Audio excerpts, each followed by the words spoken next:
I stared at my phone, heart pounding, as my parents' message glared back. We think it's best if you keep your distance for a while.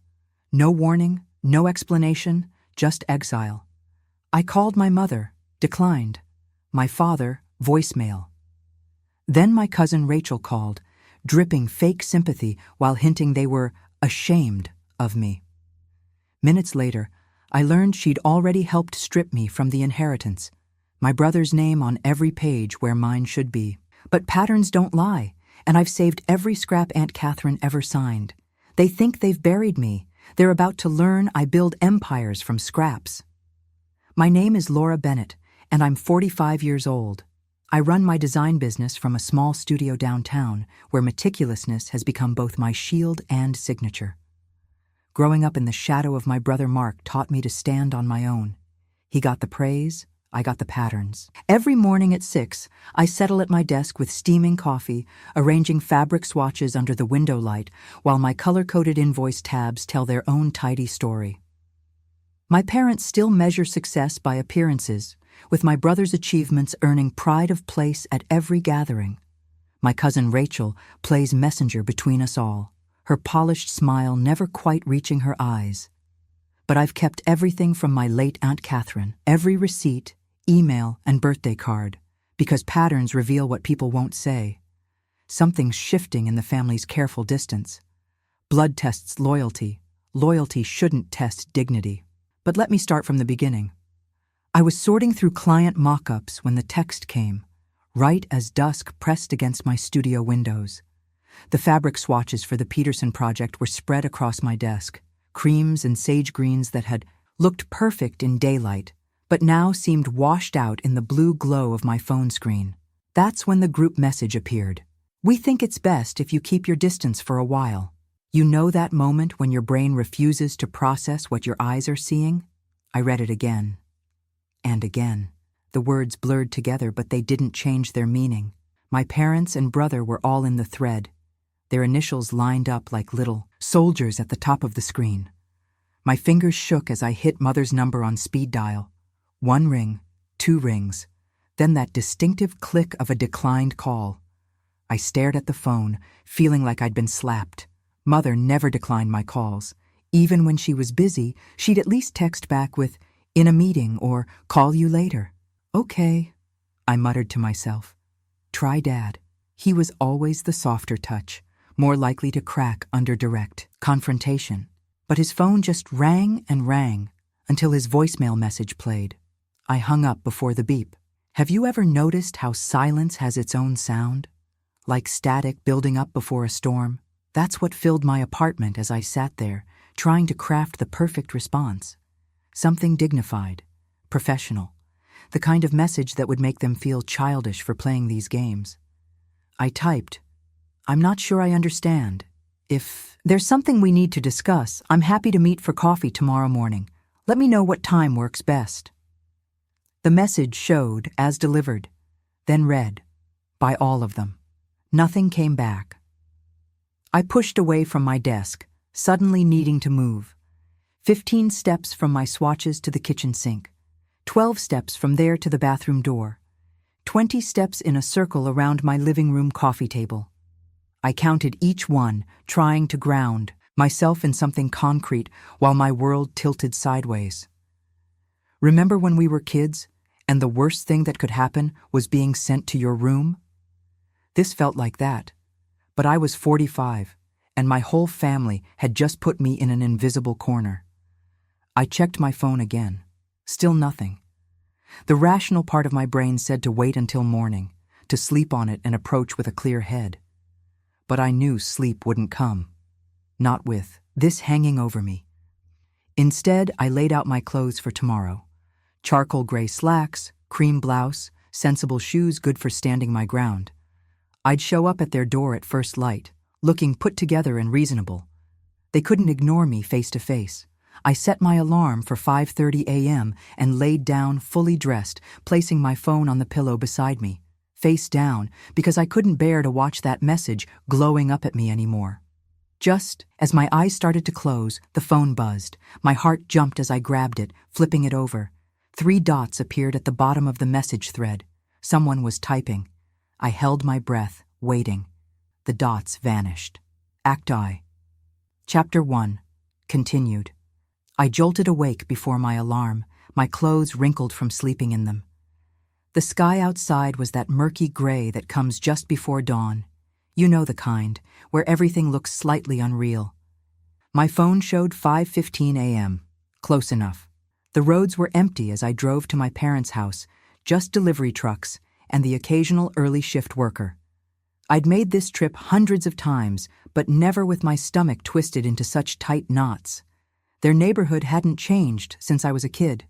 Mature oaks lined the streets, their branches creating dark tunnels even in daylight. Have you ever noticed how familiar places feel different when, you're dreading something? I pulled into their curved driveway at 5:45 a.m., killing the engine but leaving the key in the ignition. The house loomed ahead, all brick and perfectly trimmed hedges. Through the windows, I could see their curtains were drawn back like always. Mother was religious about opening them, first thing every morning. But the house was dark. Not even the usual kitchen light they kept on for their morning coffee. My heels clicked against the front walk, too loud in the pre-dawn quiet. At the door, I smoothed my blouse and pressed the doorbell. The chimes echoed inside, but no footsteps answered. I counted to 60 and pressed it again. Then a third time. "Mom? Dad?" I called through the door, keeping my voice low enough not to disturb the neighbors. "I know you're home. Your cars are here." Nothing. I pulled out the notepad I always carry for client meetings and wrote, "I'm here because we're family, and families talk face to face. Whatever's wrong, we can work through it. Please call me, Laura." The paper made a soft scratching sound as I slid it under their door.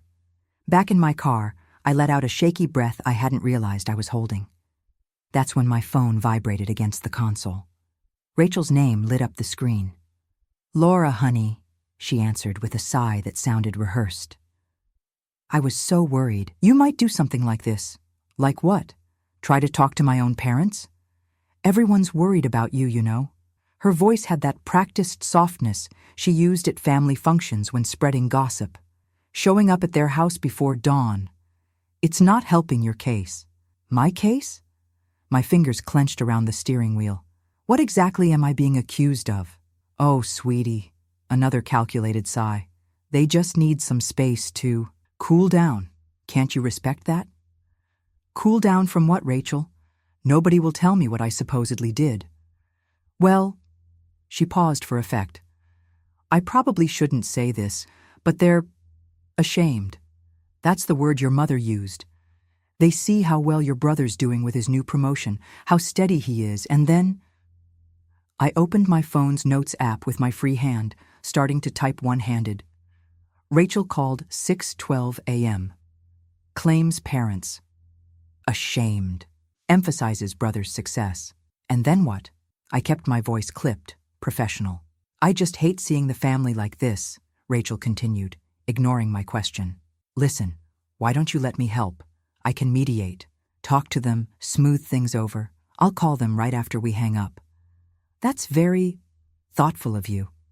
I added to my notes, "Offers to mediate. Claims will call parents immediately."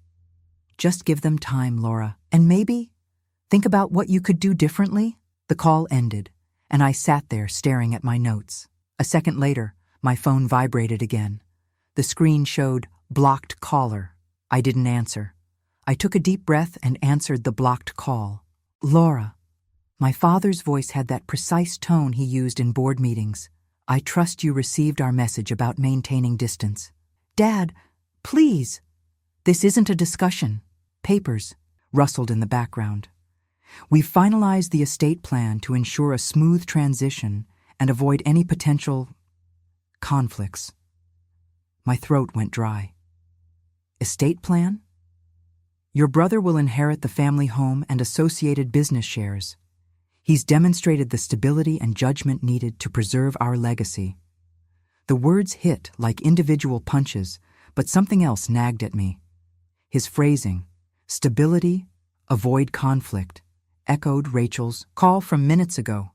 Word for word, I pressed my fingertips against my temple, trying to think clearly. When was this decided? I kept my voice steady, professional. The details aren't relevant. The papers are being processed. A pause.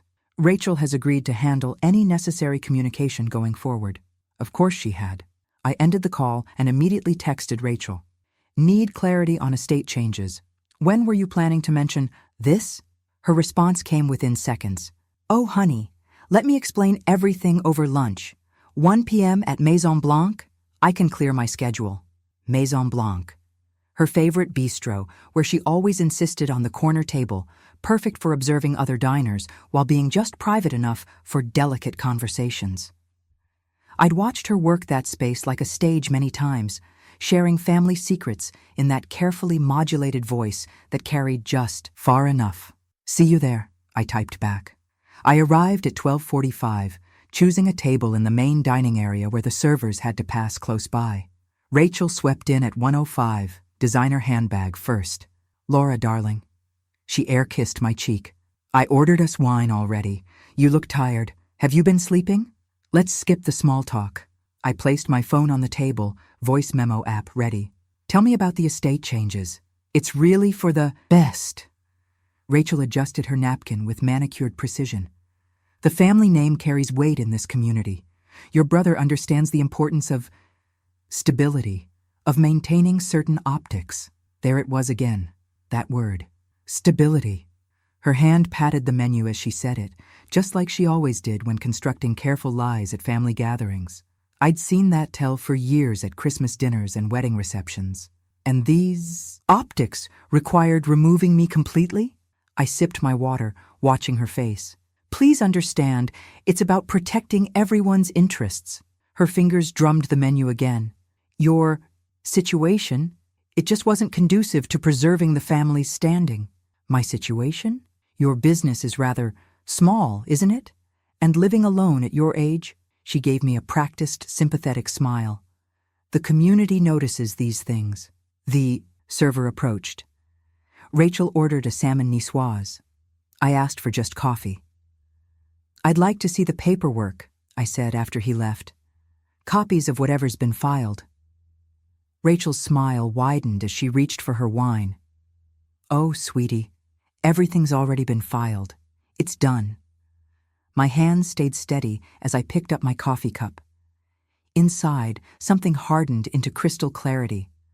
I needed to verify her claim. Tonight. I see. I placed enough cash on the table to cover my coffee. Thanks for explaining everything so thoroughly. Laura, don't be dramatic. Stay for lunch. We can discuss how to handle this gracefully.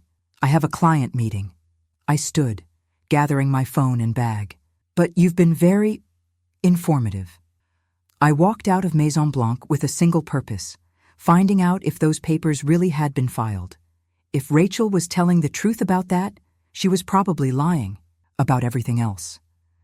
The sun had already dipped below the horizon when I pulled into my parking spot, casting long shadows across the concrete. My heels clicked against the stairs as I climbed to my third-floor unit, each step feeling heavier than the last. That's when I spotted it, a thick manila envelope wedged under my door, its bright orange certified sticker practically glowing in the dim hallway light. You know that moment when your stomach drops before your brain even processes why. That's what hit me as I bent to retrieve it. Inside my apartment, I set my bag down and stood at the kitchen counter, turning the envelope over in my hands. The return address belonged to Whitman & Associates, my father's longtime law firm. My fingers trembled slightly as I broke the seal. The first page was dated last week. Last week. My eyes scanned the formal language, catching phrases that burned into my vision. Sole beneficiary, transfer of ownership, complete discretion. My brother's name appeared everywhere mine should have been. I flipped through page after page, looking for any explanation, any cited cause for my exclusion. There wasn't one. Remember how I mentioned I'm meticulous about documentation? That habit kicked in now, overriding the shock. I grabbed my phone and started photographing each page, making sure the date stamps were clear. My hands had stopped shaking. They always do when I'm focused on a task. I transferred the images to my laptop, saved them to my hard drive, then backed them up to 2 separate cloud accounts. You can't be too careful with proof. That's when I noticed it. A courier log tucked in the back of the packet. There, in neat black ink, was Rachel's signature under recipient from 3 separate exchanges. Dated 2 weeks ago. You knew, I whispered to the empty room. You orchestrated this whole thing. The realization hit like ice water. Rachel hadn't just been playing messenger, she'd been stage managing this entire situation. The timing of her calls, her carefully chosen words, that lunch meeting. It was all calculated. I carried the papers to my kitchen table, the heavy oak one I'd refinished myself last summer. Methodically, I arranged them in chronological order, aligning the corners with precision. The anger I'd been holding back crystallized into something harder, clearer, more useful. My laptop was still open. I opened a new email, addressing it to both my parents. I received the attached documents today regarding the estate changes. I've reviewed them carefully and would appreciate meeting to discuss the details within the next 48 hours. Please advise your availability. Regards, Laura. Professional. Neutral. Documented. I attached the scanned files and hit send before I could second-guess myself. The message moved to my outbox, then disappeared with a soft whoosh. That's when I heard it. The distinctive ping of my work calendar updating. A cancellation notice popped up. Jensen and Moore, my biggest design client. 5 years of consistent projects, gone with a single line of text. Due to concerns regarding personal instability, we'll be moving in a different direction. Personal instability? I clicked through to the email chain, tracing the referral path that had originally brought them to my business. There it was. Rachel's marketing firm had recommended me back then, which meant she still had connections there. Connections she could poison. I sat back in my chair, the last rays of sunset painting my carefully ordered papers in shades of blood orange. The same color as Rachel's wine at lunch today, when she'd smiled and patted that menu, thinking she had everything under control. Morning hit like a hangover, even though I hadn't touched a drop. I'd spent half the night staring at that cancellation email, turning over every word until they lost meaning. Now, watching dawn creep across my desk, I reached for my phone. 7:30. Late enough to be professional, early enough to catch people before. Meetings filled their day. You ever notice how your voice changes when you're trying to sound casual while your stomach's in knots? Hi, this is Laura Bennett calling for Marcus Jensen, I said, proud of how steady I kept my tone. The receptionist put me through faster than I expected. Maybe she hadn't gotten the memo yet. Laura? Marcus's usual warmth had cooled to something closer to awkward courtesy. I was going to call you today, actually. I appreciated the notice, I said, clicking my pen against the notepad. Though I have to ask, what concerns about personal instability? The silence stretched long enough that I started counting heartbeats. 1, 2, 3. Look, he finally said, I value our working relationship, but when someone in your own family raises red flags... My pen stopped clicking. Someone in my family? Another pause. Your cousin Rachel. She reached out, very professionally, very concerned. Said you were going through some issues, becoming emotionally unfit for client work. I wrote down his exact words, underlining emotionally unfit twice. When did Rachel contact you? Last week. Laura, I'm sorry if... Thank you for being honest with me, I cut in, keeping my voice level. I'll email you documentation of my recent project's success metrics. After hanging up, I pulled up my client communication folder. 2 more cancellation emails from the past week caught my eye. Both used that same phrase, emotionally unfit. One from a downtown boutique, another from a restaurant chain. Both contacts in Rachel's social circle. You know what's funny about betrayal? How it makes you hyper-organized. I opened Excel and started building a spreadsheet, client name, project value, cancellation date, Source of rumor. Within an hour, I had the pattern mapped, out in cold, hard numbers. 14 days of steady income erosion, each loss traced back to Rachel's Whisper network. The total at the bottom of the lost revenue column made my throat tight. At this rate, I'd be dipping into savings by month's end. I crafted a response email attaching my portfolio's greatest hits: the boutique hotel lobby that made Architectural Digest, the restaurant redesign that doubled their bookings. Professional. Achievements speak louder than rumors, right? Wrong. The replies trickled in throughout the morning. 2 were politely evasive, going in a different direction, and budget restructuring. The 3rd didn't bother with subtlety. Given the current situation with your family obligations and emotional state, we feel it's best to pause our professional relationship. I could practically hear Rachel's voice in those words. The same practiced concern she'd used at lunch yesterday. Remember that meticulous streak I mentioned? It kicked into overdrive. I created a new folder.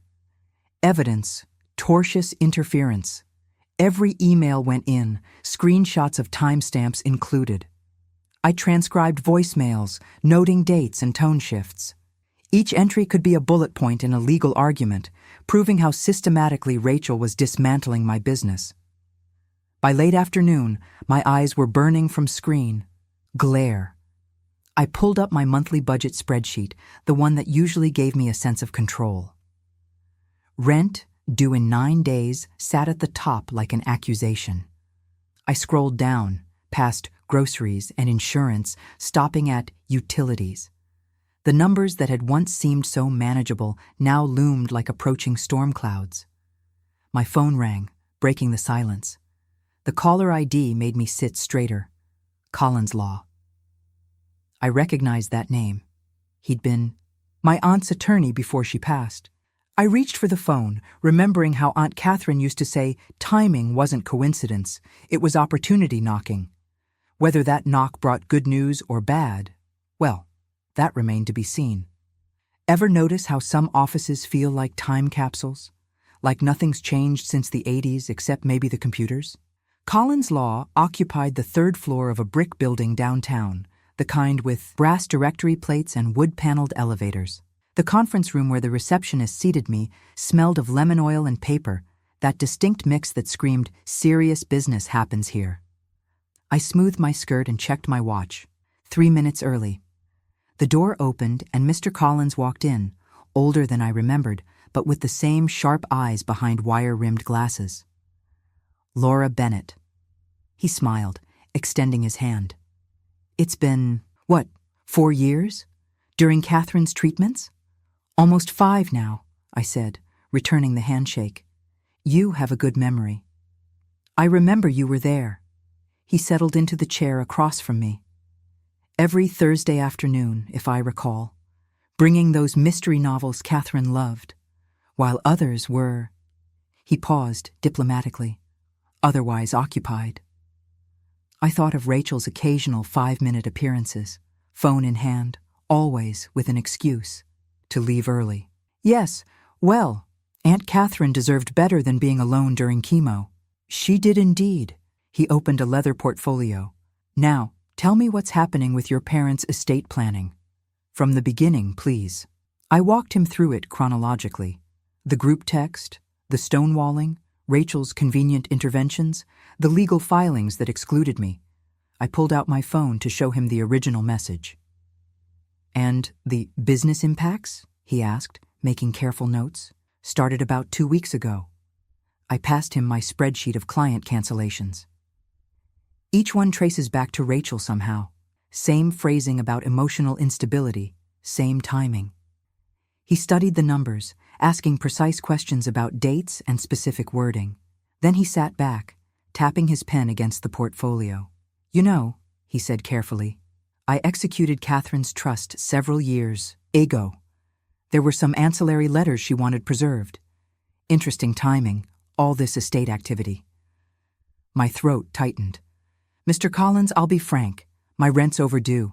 My client pipeline is drying up. Whatever's happening, I need to understand it fast. He nodded. All business now. Let me review these estate filings. And I'd like copies of any communications involving Rachel, emails, texts, everything you've documented. I handed over the envelope with the filing copies and my USB drive with the spreadsheets. It's all there, organized by date. Good. He slipped everything into a manila folder. I'll do a preliminary review tonight. We'll talk in the morning. Walking out of that building, I felt steadier than I had in weeks, like maybe I wasn't completely alone in this fight. That feeling lasted until I got home. My apartment was dim in the early evening light, and a white envelope peeked out from under my door. Final notice, printed in red.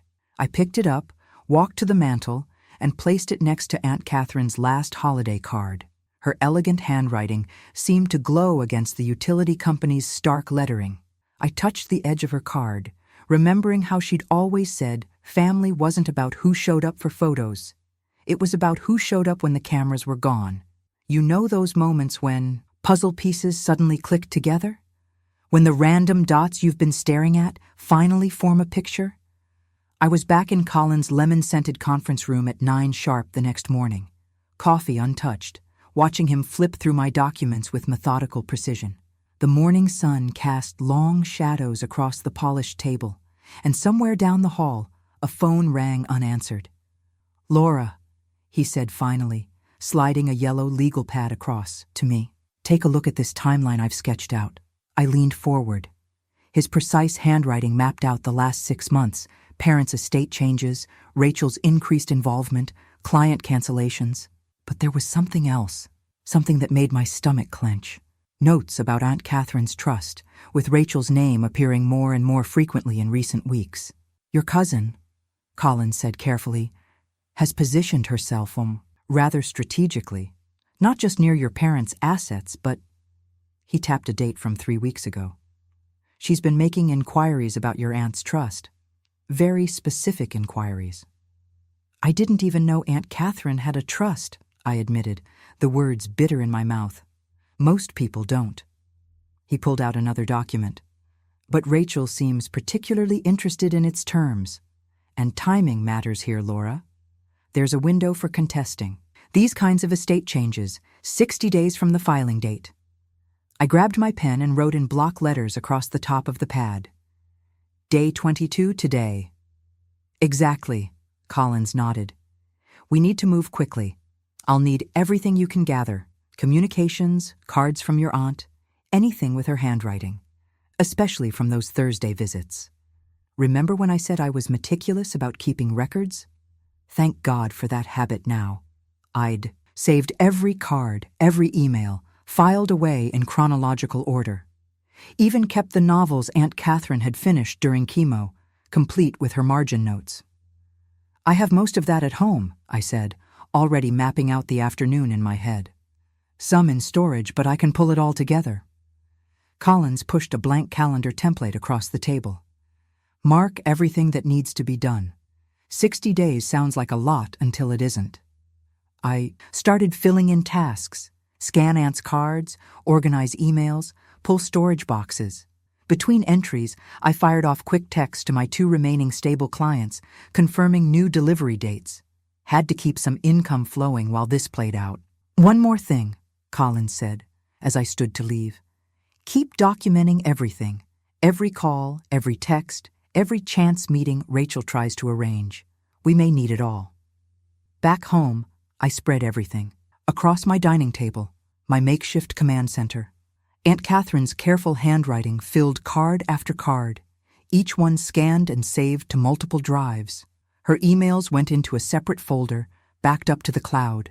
I'd always loved the way she signed everything with that elegant C, so different from Rachel's rushed scrawl on the courier logs.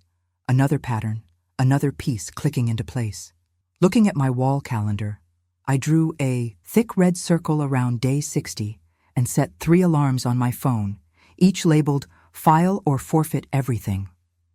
The words stared back at me, stark and unforgiving.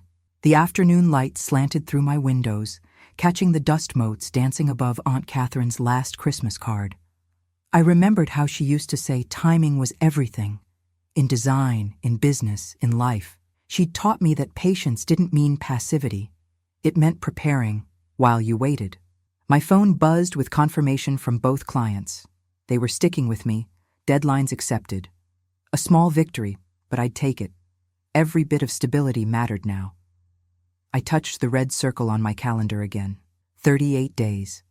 Not much time to unravel years of Rachel's maneuvering, but I'd learned something else from Aunt Catherine. Sometimes the ticking clock is your friend. It focuses the mind, burns away distractions.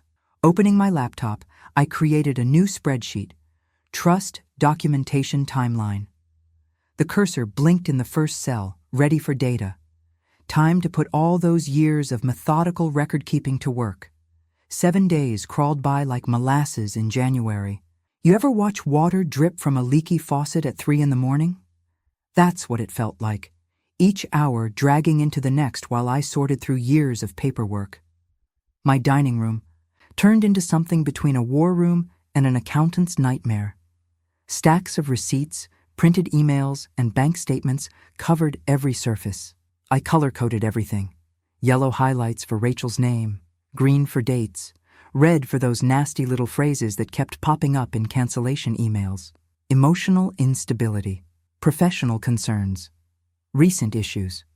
All Rachel's fingerprints, all carefully documented. You know what's funny about revenge work? It keeps you warm for a while, gives you something to focus on besides the silence. But then night comes, and that silence gets heavy. My fridge hummed like it was the only living thing in the apartment. I'd catch myself standing in the kitchen, just listening to it cycle on and off, wondering if this was what going crazy felt like. Midweek, 2 more invoices came back unpaid. Company restructuring, they said. Sure, I remembered Rachel's lunch meeting with their CEO last month. She'd made sure I saw them together at her favorite bistro. Another yellow highlight, another connection mapped. I'd love to tell you I stayed strong through it all, kept my chin up like some movie heroine. Truth is, by day 7, I was running on coffee and spite. The apartment felt like a tomb. Even my plants looked tired, dropping leaves onto my careful piles of evidence. Remember those late-night thoughts that creep in when you're alone? They started whispering. Maybe they were right. Maybe I was the problem. Maybe this whole thing was just me being difficult, like Mother always said. That's when I called Collins. Sun was setting, painting my evidence wall in shades of defeat. I didn't even check the time, just punched his number and waited. I can't do this anymore, I said when he answered. No hello, no preamble. Maybe they're right. Maybe I should just let it go. Collins didn't interrupt, didn't try to talk me out of it. Just listened to me spill every doubt that had been building over the past week. The unpaid invoices, the silence from my parents, Rachel's latest rumor about me having episodes. When I finally ran out of words, I heard him moving papers around. I've been waiting, he said quietly, for you to reach this point.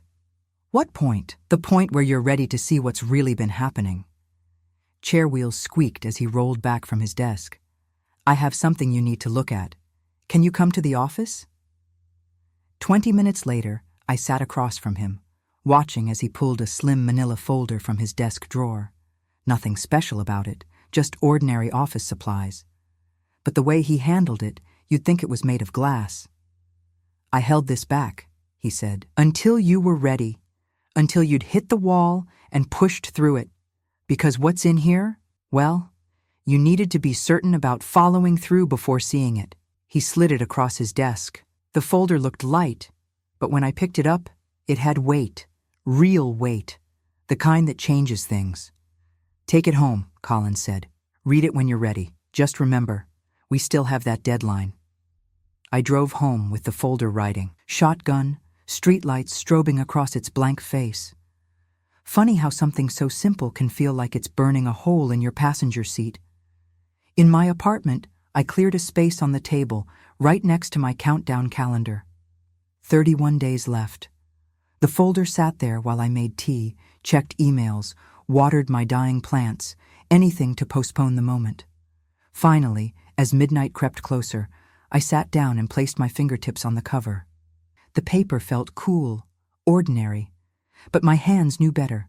They trembled slightly as I lifted the first page. There was Aunt Catherine's name at the top, crisp and official, and below it, line after line of Rachel's expense claims, each one highlighted in that same yellow I'd been using all week. Ever notice how the world looks different at dawn? Everything's sharper, clearer somehow. I spread the folder's contents across my kitchen table as the first gray light crept through my windows.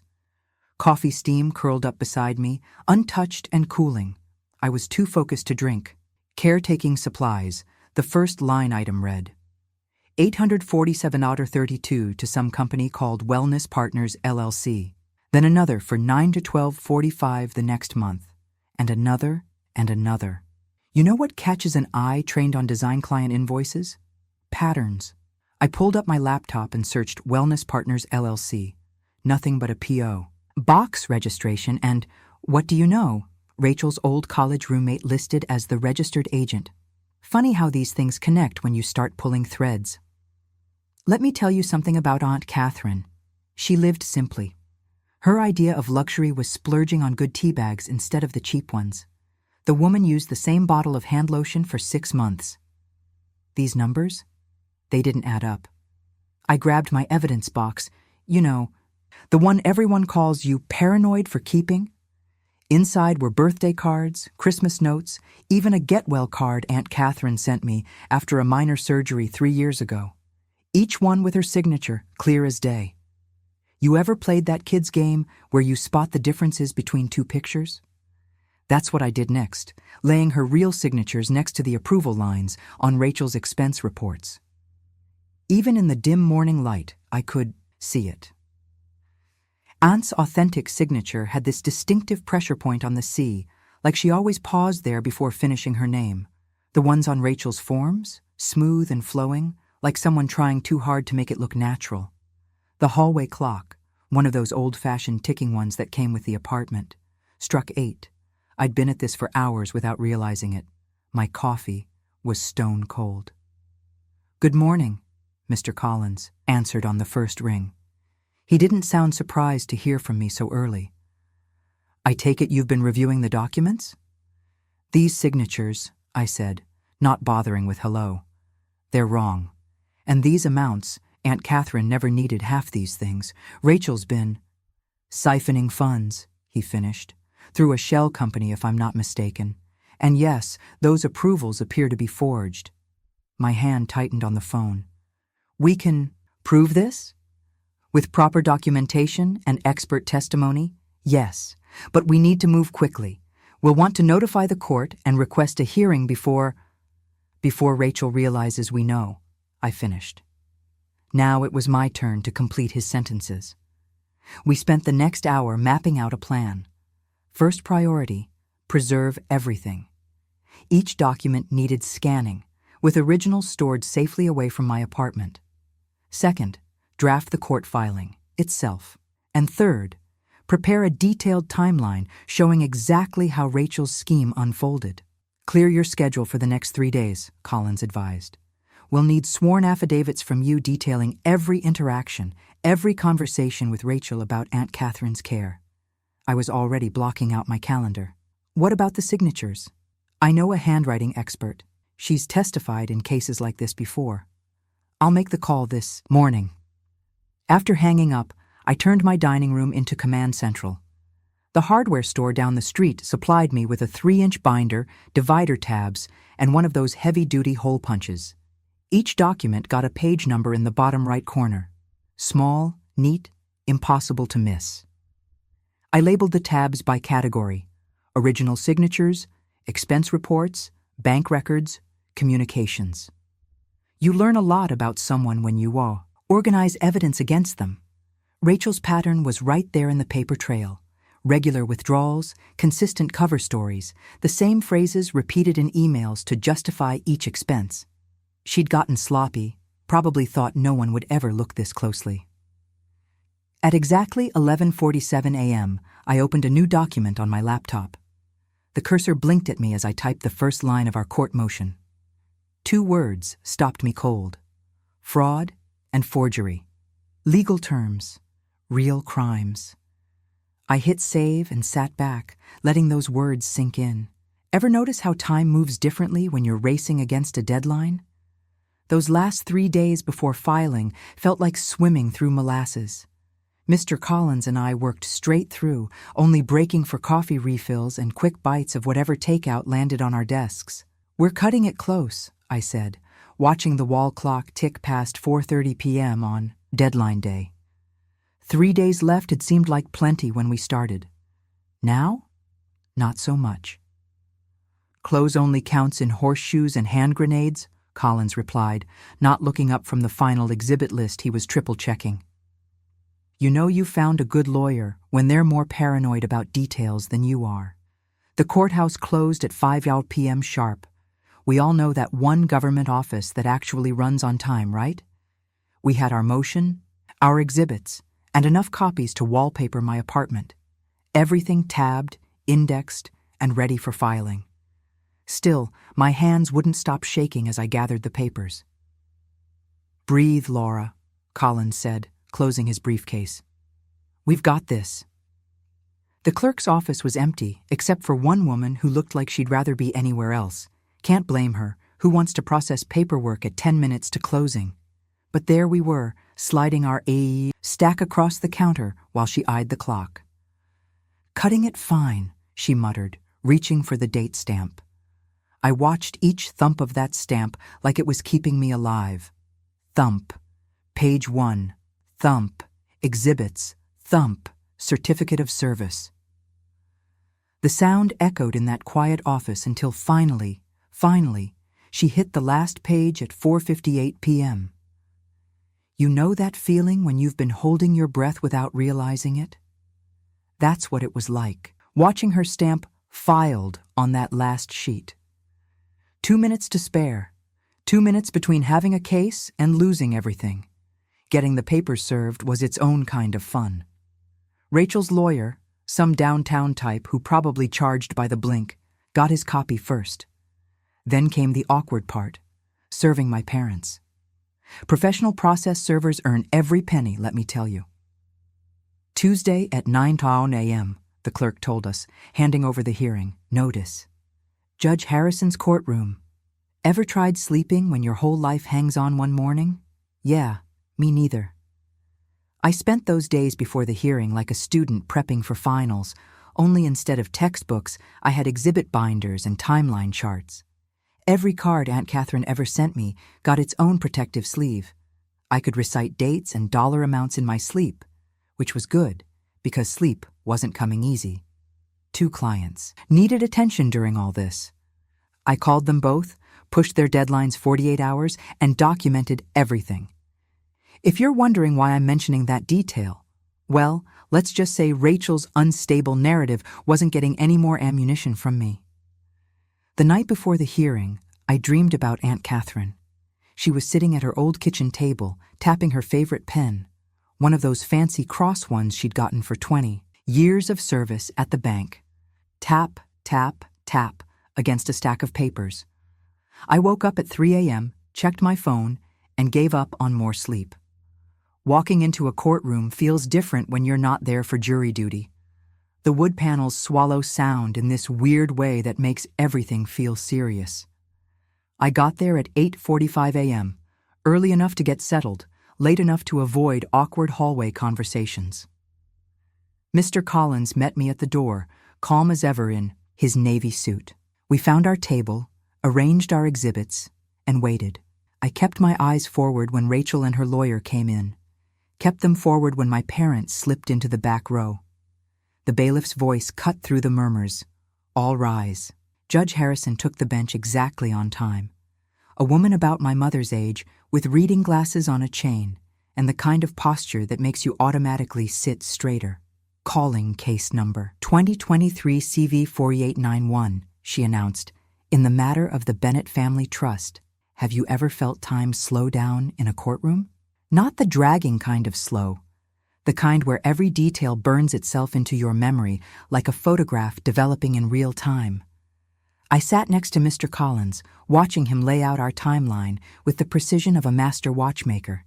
His voice stayed steady, never rising above a conversational tone. That's a lawyer's trick I've learned.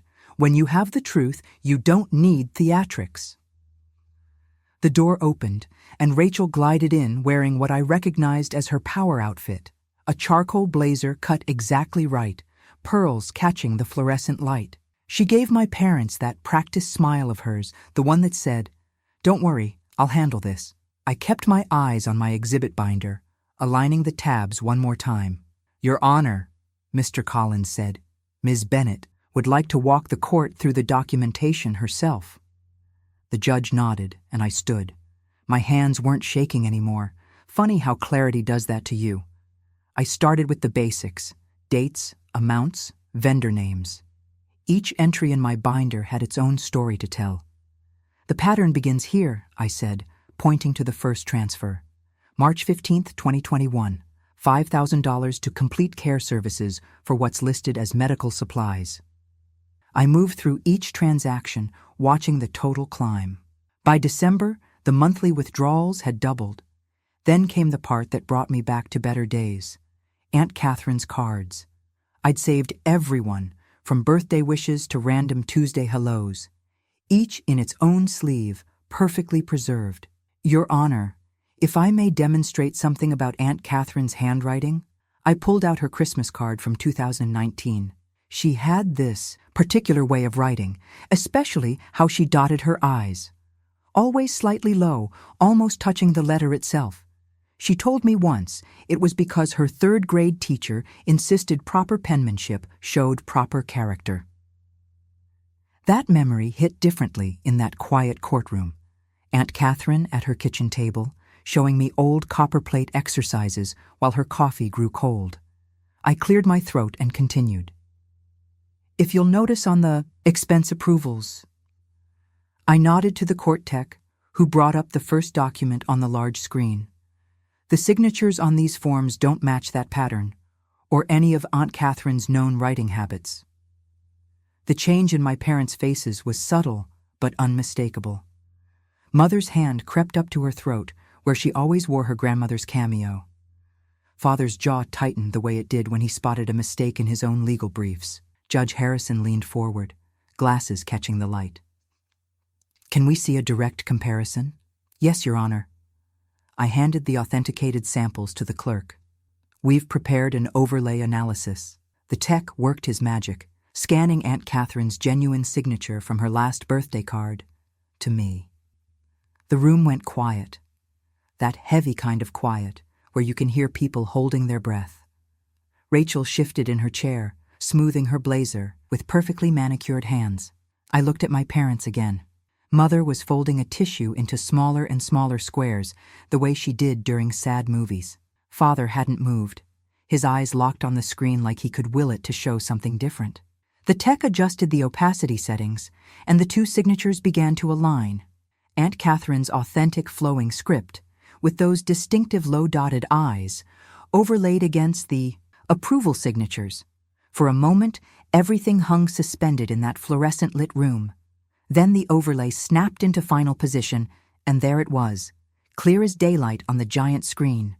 Every mismatch, every forced stroke, every place where someone had tried to copy Aunt Catherine's hand, but couldn't quite manage it.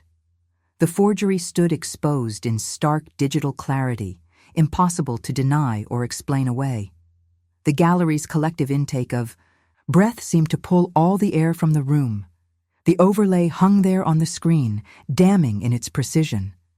Every stroke where Rachel's forgeries deviated from Aunt Catherine's real signature stood out like neon. The I's dotted too high, the pressure all wrong on the downstrokes, the spacing between letters just slightly off. The kind of details you'd never notice unless you were looking for them. But now that they were blown up 20 feet high, you couldn't unsee them. "Ms. Winters," Judge Harrison addressed Rachel directly, "perhaps you could explain your relationship with Complete Care Services?" His tone was deceptively mild, but I'd spent enough time around courtrooms to recognize the steel underneath. Rachel's lawyer cleared his throat. "Your Honor, my client acted as a liaison for medical supplies. I'm asking Ms. Winters directly." The judge's interruption was soft, but firm. Rachel stood, and for the first time since I'd known her, her perfect composure cracked. I coordinated Aunt Catherine's care needs through various vendors, including this LLC registered to a P.O. box in Delaware. The judge held up a printout. The same LLC that received over $180,000 in supply reimbursements over 18 months. Remember those old westerns where you could hear a pin drop in the saloon just before everything went sideways? The courtroom felt like that. The clerk rose, papers in hand. Your Honor, I have the certified care facility invoices from Sunset Grove. Total expenses for the same period, $42,600. I watched my mother's face crumple as the numbers sank in. Dad's lawyer mask slipped completely. He looked older suddenly, tired in a way I'd never seen before. The reality of how thoroughly they'd been played was hitting them both at once. Given the evidence presented, Judge Harrison continued, I'm referring this matter to the District Attorney's Office for investigation of criminal fraud. He paused, letting that land. Additionally, this court finds clear and convincing evidence of forgery, misappropriation of funds, and deliberate misrepresentation to both the trustees and beneficiaries. Rachel's perfect posture collapsed inward. Every eye in that packed gallery was on her. Cousins, aunts, family friends who'd always admired her polish and poise. Now they were seeing what I'd glimpsed beneath the surface all along. The original estate plan will be reinstated, the judge continued, with Ms. Bennett's full share restored. And Ms. Winters. He looked at Rachel over his glasses. I strongly suggest you retain criminal defense counsel. You know that moment when you've been carrying something heavy for so long, you've forgotten what it feels like to set it down. That's what washed over me then. Not triumph, just the pure relief of truth, finally seeing daylight. The next few weeks passed in a blur of paperwork and quiet conversations. My parents struggled to meet my eyes at first, but we're working on it. Some wounds need time more than words. Yesterday, I moved the last of my design samples into the family home study. It's a beautiful room, all warm wood and filtered light through leaded glass. Aunt Catherine used to sit in here for hours, reading or just watching the garden. The brass key to the French doors caught the afternoon sun as I set it on the leather desk blotter. You want to know the funny thing? That polished brass key was the same one Aunt Catherine used to hide under the blue pottery frog by the back door. Just in case, she'd say with a wink. You ever need a quiet place to think? Maybe she saw clearer than any of us. Right to the end. I closed the study door, listening to the solid click of the latch. In that peaceful room, surrounded by Aunt Catherine's old books and my own creative future, I finally understood something she tried to tell me years ago. Family loyalty is precious, but it has to flow both ways. When it becomes a weapon used against you, that's not loyalty anymore. It's manipulation wearing a mask. You can guess what I keep on my desk now, right next to that brass key? Aunt Catherine's last birthday card to me, the one with her real signature. Some people might call it a reminder of victory, but I see it differently. To me, it's a promise to honor truth over appearances, substance over show.